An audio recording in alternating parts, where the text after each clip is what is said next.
The author has also left out naming some of the characters and their relationship they share with the narrator. It might have been done to showcase the affectionate and personal nature of their relationship. In the story, the author has explored many themes: how people lead lives differently on the basis of their experiences, or as a matter of fact, where they live and the condition they live in. The narrator holds onto the things and places he has imagined or seen. For Ela, they are nothing but places, things of the past, while people like Dan, Alan, Mike, and Francesca live in the moment, cherishing the moments spent together as they don't know whether they'll get to see them tomorrow. He's talked about love and how sometimes you can't choose who you fall in love with.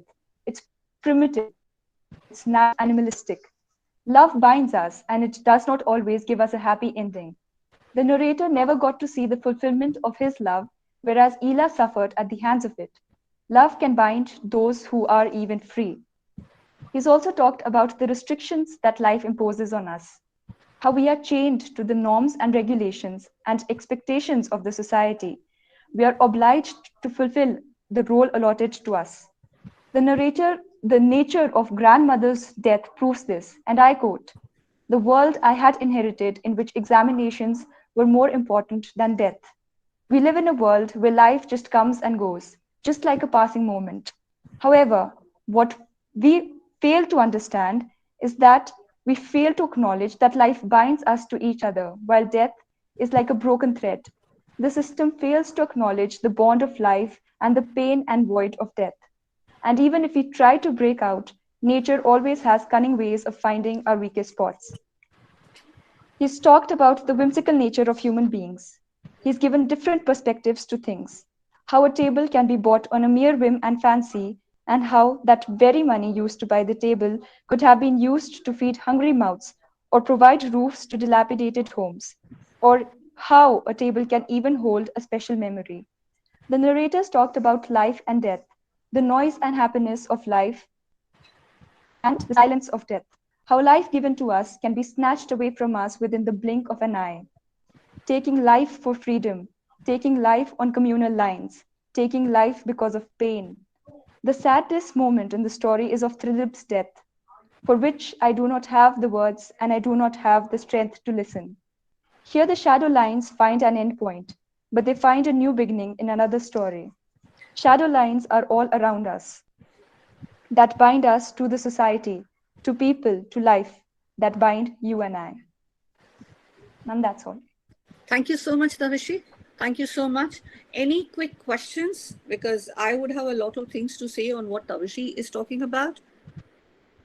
So, one of the points that Tavishi has done, her attempt to the book review has been uh, okay. So, whenever we are applauding our presenters, of course, applauses are due. We must be able to bring in that critical element in our applause. Why do I like it? Why was it great? So, Nandana, do you want to say why was it great? So, as literature students, we should be able to specify our likes and dislikes rather than saying, oh, it was a very nice presentation. So, you can write it down on the chat or you can switch on your camera and talk about it. So, before I start to talk about the pluses, and we will do a PNI analysis. And let me teach you what is a PNI analysis: positives and negatives, and some indifferent kind of comments, which may or may not arise from the presentation. Now, PNI analysis of a presentation is borrowed from the management rules given by Edward de Bono. Now, we do not want to bring in management classes here, but it's a very quick way of being able to critically acclaim something that we have seen. And when we say critically acclaim, looking at positives and looking at also what could have been done more, perhaps. And this is a simple book review, 5 to 6 minutes of presentation. Yes, anybody, quickly, why did you think it was good?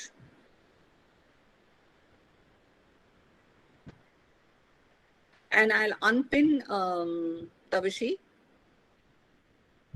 and we are back to the classroom format. And please, so we have about 20 students. Nandana said it was great. Nandana? Yes, ma'am. Yeah, I'm still waiting to hear from you. Why was it great? Maybe you have just one observation. That's all right. Yes, ma'am. What I just concentrated more is the way she just connected the story and to our real life. How the binding, how the bondings, and how actually life is the uncertainties, and how the novel is linked to our real life. That's what I concentrated more when she was talking. Okay. So you think that her review made it more contemporary and you could resonate with her review? So I will give you a pointer and see if any one of you can develop on it, and maybe even Tavishi can develop on it because she has attempted the book review. So um, she was not in any way trying to summarize the story. So we already are aware of the story. Now we are talking about the story. And she brings in aspects which she is talking about. She says there are several themes. And she talks about theme of love, life, death. She takes one specific example from the text about living in the moment and not being aware of the moment and just going through life as it is. We know the narrator has vivid imagination and he lives every moment of his life, though he has never been really either in the midst of a riot or been a witness to a death, which May has been, or an experience which Ela has gone through. We really see the narrator, none of the experiences of narrator except with the one he has with May or briefly with Ela.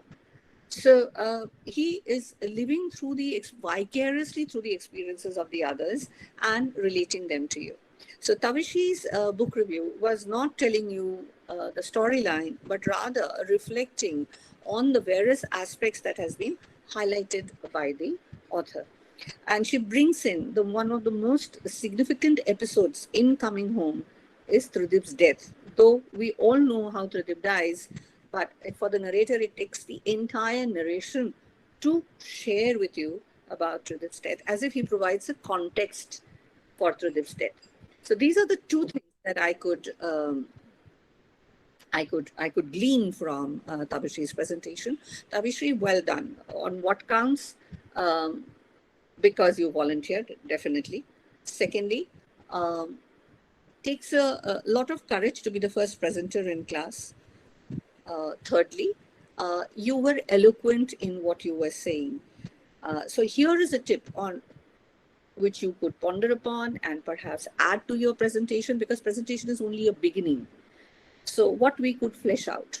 One, it's very important to acknowledge your readings. If you have read other critical essays, so acknowledge them as a part of notes at the end of the presentation, because this presentation at some point in your life or some point in time may be a presentation that you're submitting to the teacher. So very important to make a list of all the readings that you may have read, may have consulted, may have quoted from, in order to give a kind of a research validation to your presentation. But let's imagine your presentation was spontaneous and you haven't consulted anything. These are your views from your various classes that you attended and your simple reading of the book. Where else can you flesh out? All your general comments can be fleshed out more with specific examples. If you gave an example of Dan and Francisca and Ela and made a comparison and a contrast, so please write down, all of you, comparison and contrast are great tools to talk about or review something or critically analyze something. So you will typically have 10 characters. There will be some characters who are foregrounded, who are the protagonists. Here, clearly, the narrator is the protagonist, but now and then in his stories, he foregrounds one person. Tridip, in spite of being completely absent, in fact, all the characters are absent, they're part of the memory of, but they're still living. Tridip is the only one who's not even living, and he is being fleshed out through the memory of the narrator. So an absent person becomes foregrounded as a very important thought process. Tridip stands for an ideology. So can you, in your book review, now add, because this is just the stepping stone, Now add, what do you think Tridib stands for? What do you think the narrator stands for? What do you think any other characters stand for? Can we have more specific examples, one-line examples? You don't have to quote the entire story. So all your general take, this review was very general, with it lacks specificities. But you mentioned two specific things, Tridib's death. So highlight it further. Talk about why Tridib is an ideology and why. Don't say that I do not have words to talk about Tridib's death. It's very tragic. Explain why it is tragic.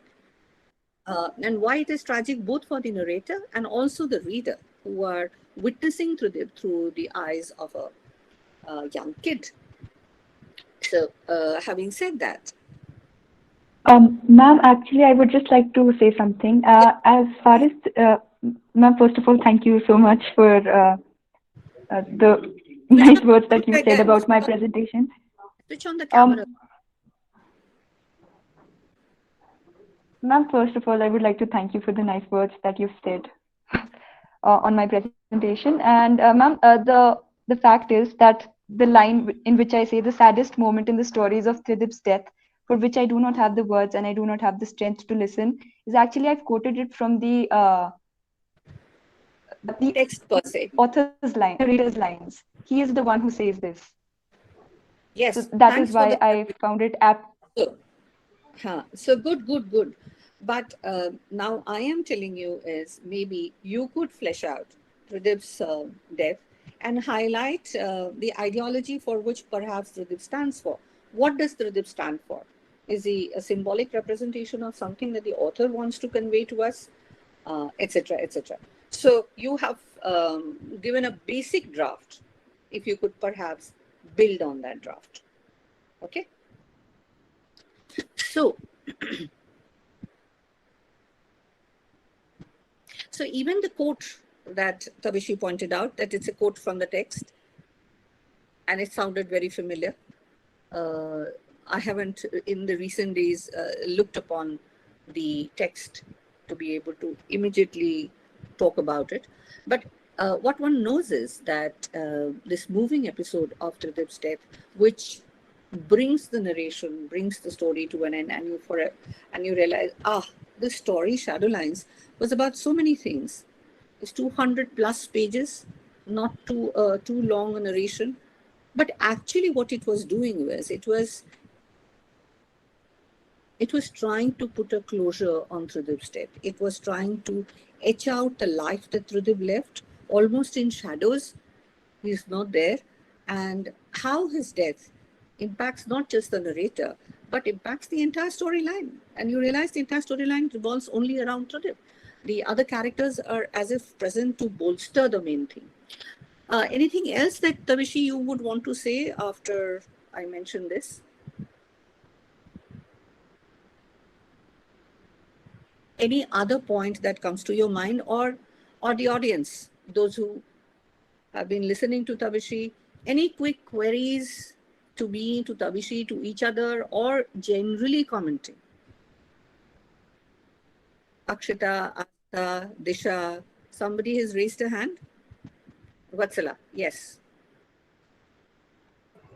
Ma'am, I just want to say that I really liked Tavishi's opening, the way she opened with that Shadowlines is a collection of stories and it's also a story within a story that leads up to a story. I really like that line. Okay. It was very beautifully done because while reading Shadowlines, one does realize that you are kind of reading a lot of parallel stories together and shifting from one timeline to the other. So I really like that opening. Okay, very good. So you pointed out what you like about the opening. Now we will also try and use other vocabulary. We'll try and introduce other vocabulary in order to say nice or to say beautiful. We need to avoid those little adjectives. They trivialize a literary enterprise. So what perhaps could have been said, Vatsala? How do you say the same comment? How do you restructure the same sentence? So you say, I like the opening because it encapsulates the entire style of shadow lines, the narrative style of shadow lines, or perhaps you could say it's not beautiful, but it's very aptly put, succinctly put. Um, the main thrust of shadow lines, which is stories within stories, and it's like somebody talks about shadow lines as matrutska, the Russian doll. So I think many of you have seen it. We also have toys in India like that, where you have a bigger toy and a smaller similar toy inside it, and you keep opening one toy after the other, and another toy is discovered, and then you discover another toy. So many different timelines jostling for space in your memory, and so many different timelines. But there are these little gems, little nuggets, which pop out every time you open one layer, or you reveal or unravel one layer of storytelling. So I would say that instead of saying nice or beautiful. So very important how we educate ourselves into literary jargons, not necessarily bombastic words, same simple observations, but how do I acquire a literary jargon? The only way of acquiring a literary jargon is reading your critical text, reading your secondary material. So so when so that's that. And then you substantiate the way Tavishi was substantiating from the text. She was quoting from the text, but because it comes in a seamless presentation, how do you say it? I'm teaching you the technique of it, that it's a quote. So even your teacher does not get flummoxed. You say, and I quote from the text. Maybe she said it, maybe I missed it. I quote from the text. And then when you finish doing the quote and you say, inverted, you know, it's closed. The quotation is closed now within your inverted commas, double inverted commas. Say that because you're presenting, because I can't see it written. Okay, Tavishi, that's one little tip. It comes in handy when you're speaking a presentation and when you're writing a presentation. Beginning of quote, end of quote. I am quoting from the text. I am quoting from Coming Home, etc., etc. Critical substantiation, similarly. If you have read a comment by any of the essays that I've shared in the class, say that as being said by, but I am saying something more on that same thing. For example, if somebody says it's a Matrutska doll, which I am really quoting from somewhere and now I don't even remember, but for a literary presentation, I'll have to hunt it out. And I know it's not my thing. I have borrowed it from somewhere. So who is the person? Okay, as being said by this person. And do I want to develop on the metaphor of the Matrutska doll? Maybe I could develop another metaphor, which is my contribution to it. So in order to give your writing any kind of a literary bolstering, a literary jargon, and you can write it down, literary terms that you need to acquire, you need to talk in specifics of textual substantiation or critical substantiation and say, quoting from the text, quoting from this author, etc., etc. Tavishi is saying yes to something. What are you saying, Tavishi? Yes to? Ma'am, quoting from other texts as well as fleshing out the text. Yes, Yeah, ma'am. yeah. Okay. So let's move on to the next presentation. And but I'm sorry, it hasn't generated any discussion in class. I have been throwing a lot of pointers. Any comment, any observation that you have been coming across while you were listening to Tabishi? It cannot be that it did not hit some thought. Maybe you are hesitant, but take your time, and we need a more lively discussion around it. I'll just ask Ritik, Lavi, Priyanshi, Khushbu, anybody in the class, Disha, anything that you want to say or anything that Tavishi's presentation may have triggered as a way of thought or a comment or an observation, so that even I can pitch in.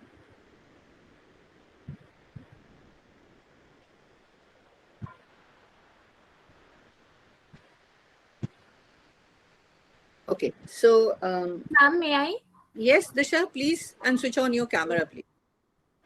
Ma'am, if it will be all right if I only switch on my mic today? It has been a year or more. No, maybe not a year, since December. 7 months. Yes, ma'am. So let us know when will you be in a situation to switch on your camera. You guys are not doing presentations for me. We are not having on-camera panel discussion, but we need to have them. We need to push our boundaries a little. So connectivity issues, I can understand. Look, Tavishi went ahead and fiddled around with her headphone, and that worked for her, and we were audible to each other. So yes, Disha, please speak up. Yeah, ma'am, what I found particularly fascinating was the way she analyzed the text. That how she understood the lines and the hidden meanings and what they want to convey. She substantiated a statement that when the narrator said how examinations have become more important than life and death, and the way she brought its essence, what he wanted to convey, that was particularly fascinating, the way of her analyzing. Okay, point taken. Let's move on. Let's move on to Vatsala. And Vatsala, please switch on your camera. And with this class is being recorded, and this is being recorded only to be able to share with other faculty members as part of internal assessment and nothing more than that. Not that Vatsala and Tavishi alone are going to be internally assessed. Any kind of a classroom discussion that has happened, we need to have a small record of it. So I'm also capturing camera grabs only for technical reasons and nothing else. So I hope I am not violating any of our privacy issues. If you have, then you let me know. Yes. Ma'am, am I audible and visible? Absolutely. And I'll pin the Okay. class. Yes. Okay. I'll start. Yes. A beautifully penned novel by Amitav Ghosh, The Shadow Lines appears as a collection of scattered memories, beseeching the reader to ask questions and ponder over the deeper topic it introduces. The Shadow Lines was not a novel that caught my attention from the very first page, no. But once it did catch my attention, I found it difficult to put it down. The first 20 to 30 pages seemed quite slow paced, and I did not see a deeper aspect yet. The most evident thing was this: the narrator was obsessed with thriller. But perhaps the slow and steady nature of the beginning set space for the heart wrenching end.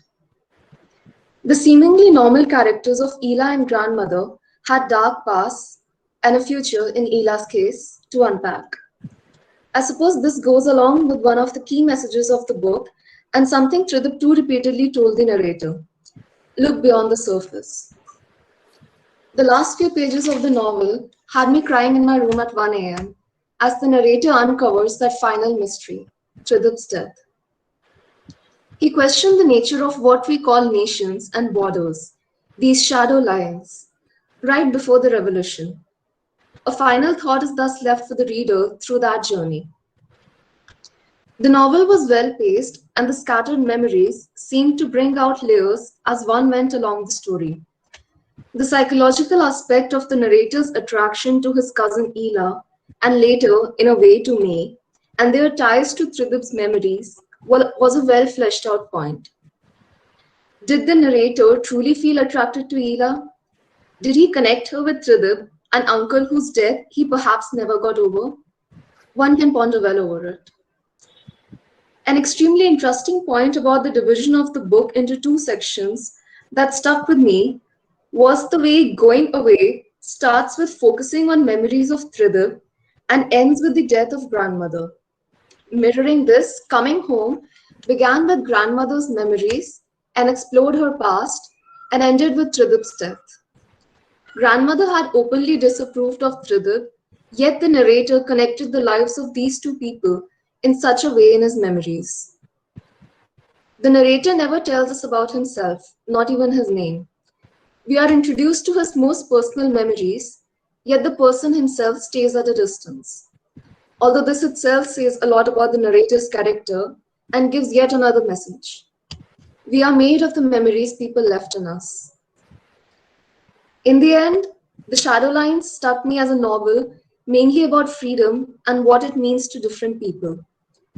If asked for a rating, I would give it an 8.5. Overall, a good read and well worth the time. Okay, thank you, Vatsala. Before I start with my comments on this, I would invite the class. And Vatsala, do you want to add to anything to the book review? What came to your mind when you started the book review? Because there were no basic, instructions given. So it was supposed to be a free-flowing kind of a presentation. So what made you decide how to attempt it? Well, I finished the book and then like 2-3 days later, I sat down to write this book review. While reading the book, I was actually listening to this song mainly, which I feel it really connected to the story, at least for me. So when I was writing the book review, I put on that song, and then I didn't really have to think much about it. Basically, I was just connecting back to those memories of reading it, and I just kept writing whatever came to my mind. So what song is that? It's a Chinese song. It's called Wuti. Okay, which you had introduced to us. No, it's a different one. Not that one. Okay, it's another one. Okay, so do you also know Chinese as a language? Not really. Like, it's just recently I've been reading a lot of Chinese novels, so Like, learned a few words. like Moda Zushi, Jiangwan Zifu. Come again, sorry. Moda Zushi, Jiangwan Zifu, Ranja Fengpai Zhishitong. So what is this interest in Chinese novels? I'm just generally asking.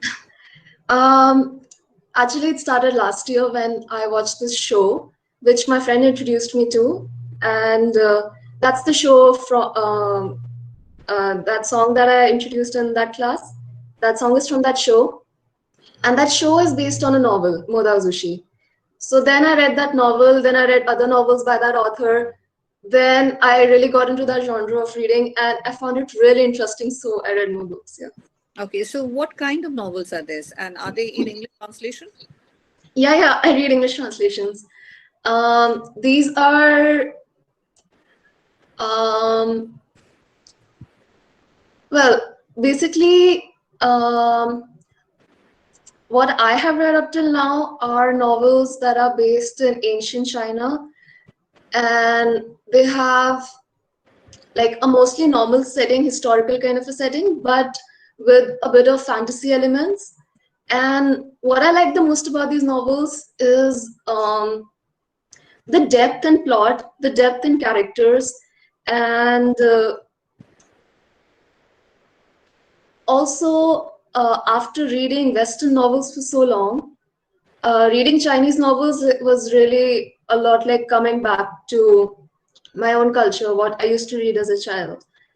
So that was good. But I really love the plot of these novels. They are mainly termed under the Danmei genre, but you can of course find other ones too. What genre? Danmei. Okay, so what is Danmei literally means aesthetically pleasing. Okay, so how do they remind you of your childhood reading? Because Chinese mythology and Indian mythology are very similar. Chinese culture and Indian culture are very similar. I didn't know that before I read these novels, and it was really interesting. Then I did more research, and even Chinese language is very similar to Hindi once you start listening to it. There are a lot of similar words. That's because back in the ancient days, Buddhism had traveled from India to China. So along with that, the language also traveled. Thus, a lot of Chinese is based off Sanskrit. Okay. Can you make any connection with this kind of an observation and reading shadow lines? With what exactly? The experience of reading the Chinese novels and the observations you made. Do you see any kind of parallels with the writing of Shadowlines? Yes. Shadowlines was written very much like Moda Azushi, actually. Um, Moda Azushi is also written as a form of scattered memories. And reading Shadowlines really reminded me of that book because there's like one storyline going on in the present, and then that protagonist, he has flashbacks from the past of his previous life, basically. And then those connect towards the end and reveal the final mystery of a lot of murders and who really died and what happened. So yeah, it was Why very am similar. So why am I exploring this area is only because, just to point out to you, highlight to you, um, even Amitav Ghosh is constantly talking about mixed memories across borders. Borders are political, could be linguistic borders also. But just like you said, this constant travel of ideas across borders could be religious thoughts, could be aesthetic thoughts, you named a genre arising out of Chinese writings. However, all our memories are part of this collective unconscious. And you will see, if you go back into the ancient history, a lot of mythological history from Greece is similar to that of Indian history. Mm, a Now, lot of it. by saying this, what are we trying to say? We are trying to say the stories across borders could be seamless. Across even time spaces, it could be seamless. Now, but what are the differences? Now I am coming to the second point. So Shadowlines is written in the post-modern era. And postmodernist literature completely dabbles with memory, seamless time and geographical spaces. And hence, narratives are not only intermixed, but the idea that a story in London could be similar to a story unfolding in Dhaka or Bangladesh or even Kolkata are similar. So, this maps and mirrors which coalesce in Shadowlines is one of the motives, one of the late motives, one of the patterns that is very visible. That everything is fluid, everything is in a kind of a continuous flux. Now to the second thing.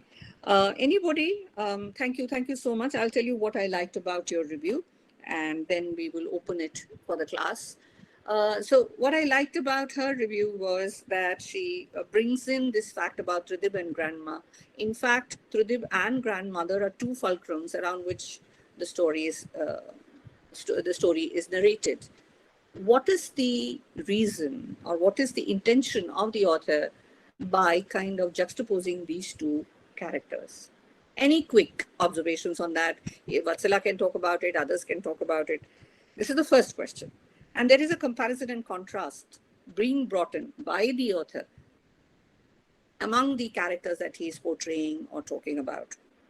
So, what do we achieve by this comparison and contrast of Tridib and grandmother? That's my first question, and then I'll come to the second one. This is a question thrown open to everybody, including Vatsala. What are we achieving by juxtaposing Tridib and grandmother in the narration? And Vatsala doesn't have to answer, others can also answer. And I will unpin Vatsala. So I like Vatsala's presentation on these two counts. One, she brings in this fact. And the other thing that she mentions is the narrator, that we don't get to know anything about the narrator. Vatsala, we need to now build on that. You have got actually two very important, relevant points. And now we need to build on that. What about Rhythm and grandmother? Are they part of one spectrum, two ends of a one spectrum? Do they stand for something? How are their ideologies clashing or not clashing? What are we trying to convey through these two characters that we need to build on? And why do you think the narrator does not have a name? Why do there are other characters in the novel who do not have a name? The narrator's mother, father, they do not have a name. Anybody else who does not have a name? Grandmother is called grandmother. Grandmother's name, has it been mentioned? I forget. You tell me.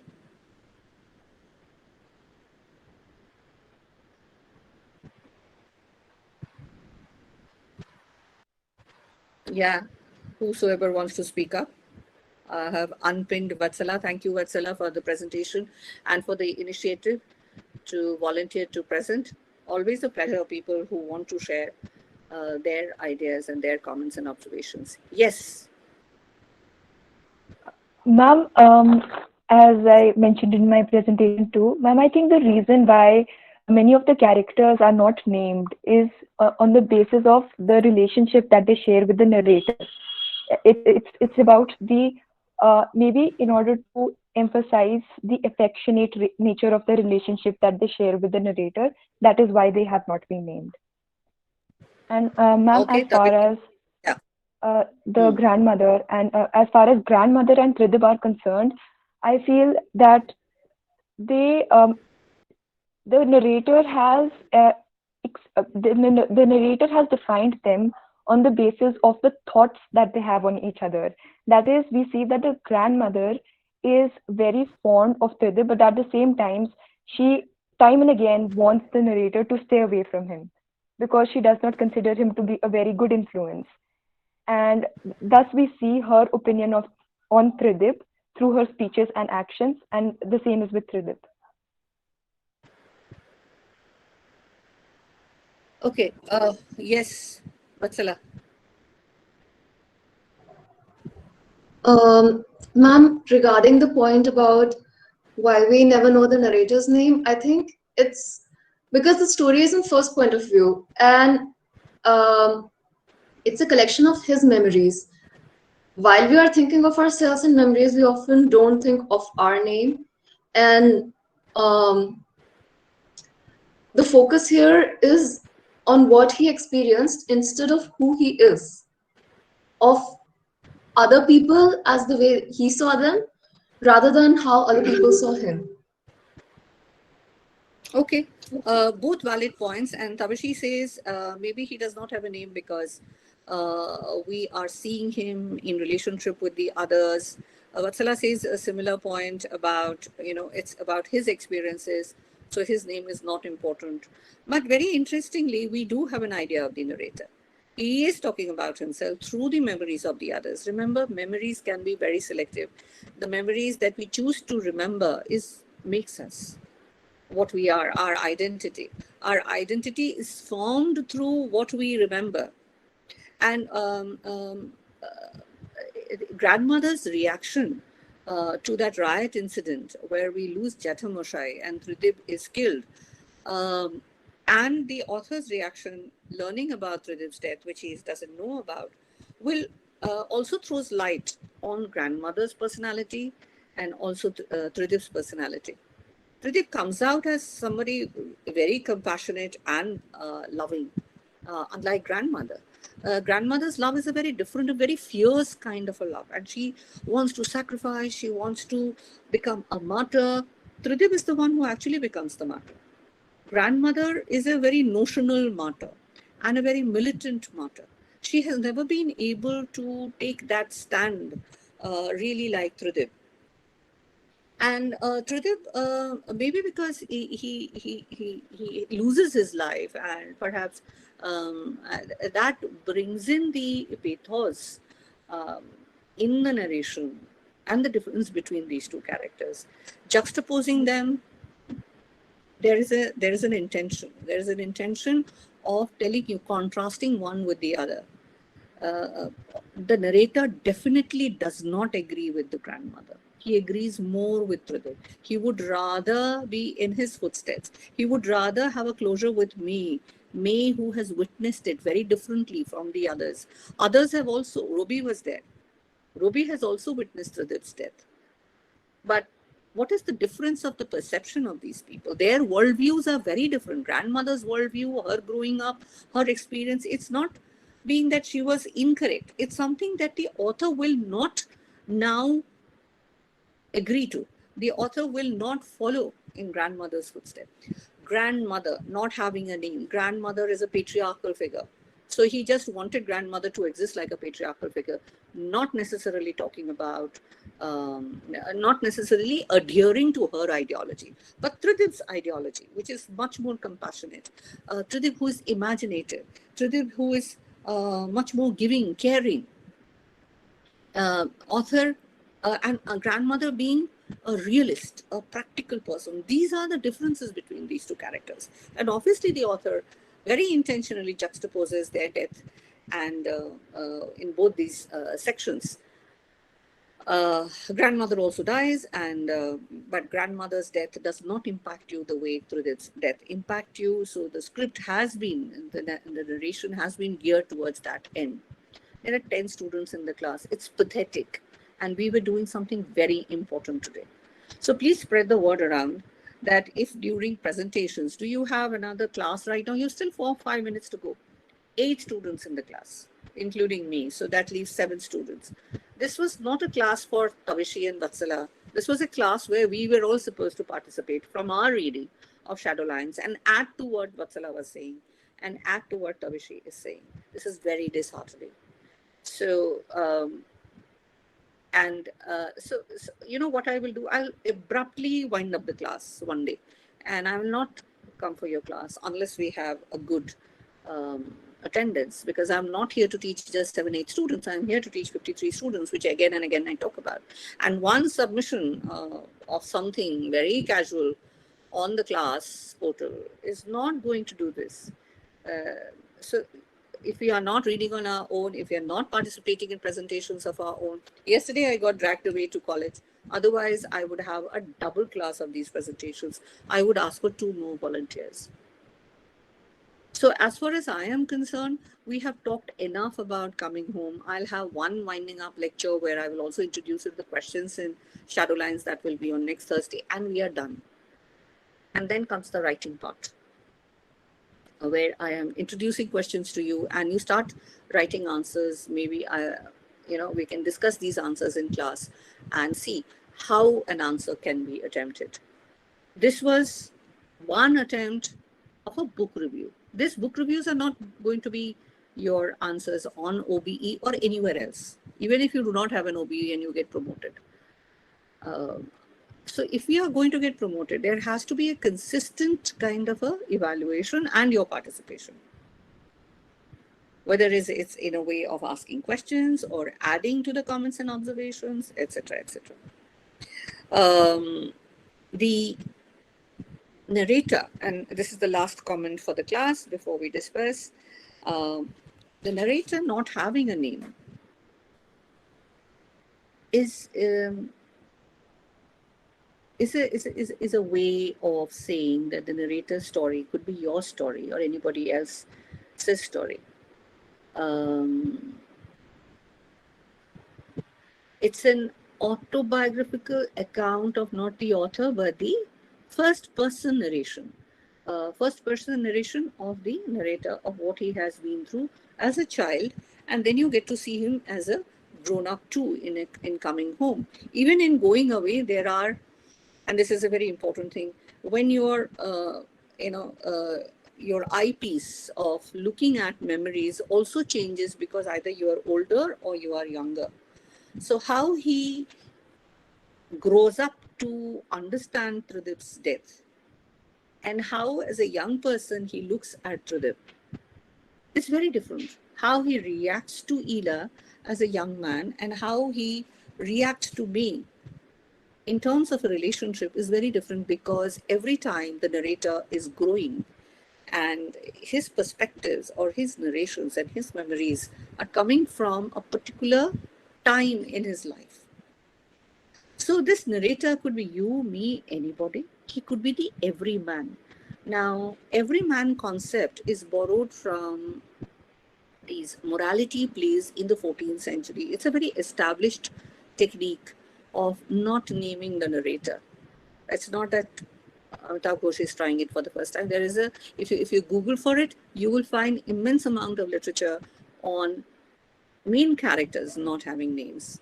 But it's a literary device. It's a part of a style and tradition where you are not naming the person because you want the story to resonate with everybody. You want to tell people that this is not just my story, this could be your story. Let's reclaim our stories. And how we reclaim is very important.